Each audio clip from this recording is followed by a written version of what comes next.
Welcome to the MPO Podblast, your place to get a head start on managing people and organisations lectures with your host, Dr. Simone Faulkner. Hi and welcome students to the second MPO Podblast. Again, I'm joined by Meg Hibbins and we're going to tackle the concept of power in preparation for the next lecture. So hi Meg. Hi Simone. I like the idea of that. Sounds good. So who's got the power in this Podblast? Is it me who asks the questions or not? I'd like to think that we're equals in the conversation. Although Michel Foucault did write that knowledge is power, so I possibly have that side of it covered in the content section. What do you think? I think so, yeah, I'll agree to that, yep. In this podcast, I'm going to talk about what we're going to cover in the next lecture, and we're going to return to some of the concepts and theorists that were introduced last week. The idea that I'm hoping to get across is how central the notion of power in organisations is, both in bureaucracy and post-bureaucracy.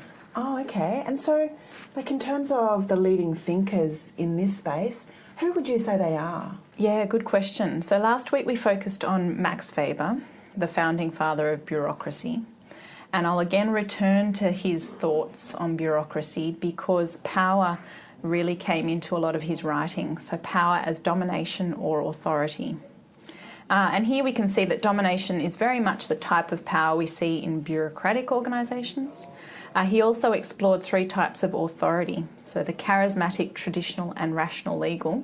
And it's the rational legal authority which aligns with the principles of bureaucracy.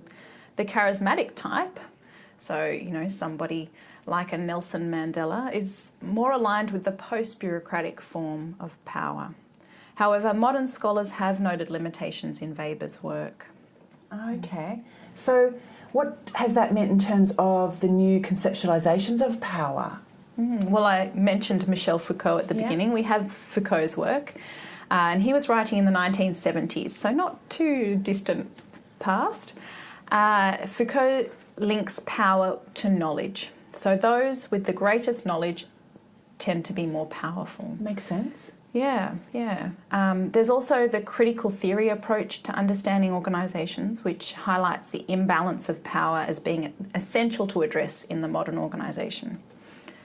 Critical management scholars focus on marginalised groups in society as well as those whose voices are missing from the conversation or they're deemed powerless. So we see a great example with the gender pay gap in organisations at the moment.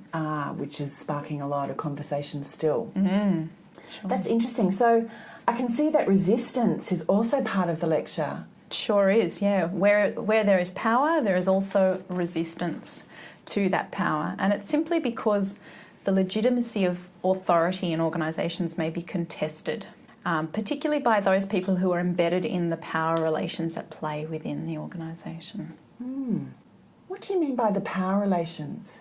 Yeah, good question. So what we have in organisations is a difference between people within organisations. So depending on their hierarchical level in an organisation, their knowledge within an organisation, there'll be differences in how power plays out in an organisation based on the relations within that organisation. Okay, thanks. And so are there any other key concepts or terms that we'll cover in the upcoming lecture? Yeah, I suppose the key terms that all students will be introduced to are power, obviously, domination, authority, empowerment, resistance, and also managerialism. There have also been some really great experiments in the past century which will help students to visualise how these concepts have come about, really. Looking forward to hearing about how they play out and hearing more about them in the lecture space. Yeah. Thanks so much for having me today. Thanks, Meg. Thanks for listening to the MPO Podblast with Dr. Simone Faulkner. If the episode has raised any questions, pop them through to simone.faulkner@uts.edu.au.